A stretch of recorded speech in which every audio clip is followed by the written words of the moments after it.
এবার গবেষণায় উঠে এলো নামাজের বিস্ময়কর কিছু উপকারিতা, যার সন্ধান পেয়েছেন একদল মার্কিন বিজ্ঞানী। তারা দেখতে পান যারা নামাজ আদায় করেন তাদের শরীরে অবাক করার মতো কিছু পরিবর্তন ঘটে। সারা জাগানো এই গবেষণাটি করেছেন যুক্তরাষ্ট্রের বিংহামটন ইউনিভার্সিটির একদল গবেষক। ফলাফল পর্যালোচনা করে গবেষকরা জানান তারা দেখতে পেয়েছেন যারা নিয়মিত ৫ ওয়াক্ত নামাজ আদায় করেন সার্বিকভাবে তাদের মধ্যে সুস্থতার হার বেশি।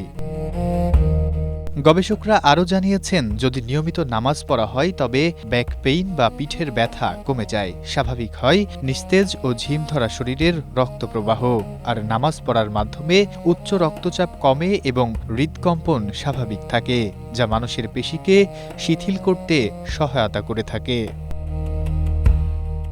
গবেষকরা জানিয়েছেন যদি কেউ যথাযথভাবে রুকু করেন তাহলে পিঠে ব্যথা থাকবে না, কারণ রুকুতে গেলে পিঠ, পায়ের উরু এবং ঘাড়ের পেশিগুলো সম্পূর্ণভাবে প্রসারিত হয়। রক্ত প্রবাহ যথাযথভাবে চলতে থাকে, শরীরের উপরের অংশে রক্তের প্রবাহ স্বাভাবিক মাত্রায় ফিরে আসে। সেজদাহ সম্পর্কে গবেষকরা জানিয়েছেন মানুষ যখন সেজদায় যায় তখন শরীরের সব হাড়ের জোড়াগুলো নমনীয় হয়, হাড়ের ওপর যে চাপ পড়ে তা স্বাভাবিক ও শিথিল হয়। সেজদার জন্য জমিনে মাথা রাখার কারণে মস্তিষ্কে রক্ত সঞ্চালন স্বাভাবিক হয়, কমে যায় উচ্চ রক্তচাপ।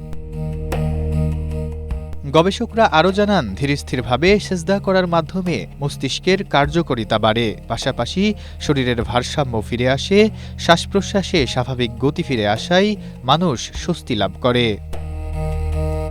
কর্মক্ষম ও উজ্জীবিত মানসিকতা লাভে নামাজ আল্লাহর এক মহান নিয়ামত, বান্দার জন্য অন্যতম রহমত স্বরূপ। তাই তো আল্লাহ তাআলা মানুষকে সামাজিকভাবে উজ্জীবিত করতে নামাজের প্রতি গুরুত্ব আরোপ করেছেন, আর তা না পড়লে শাস্তির বিধানও রেখেছেন।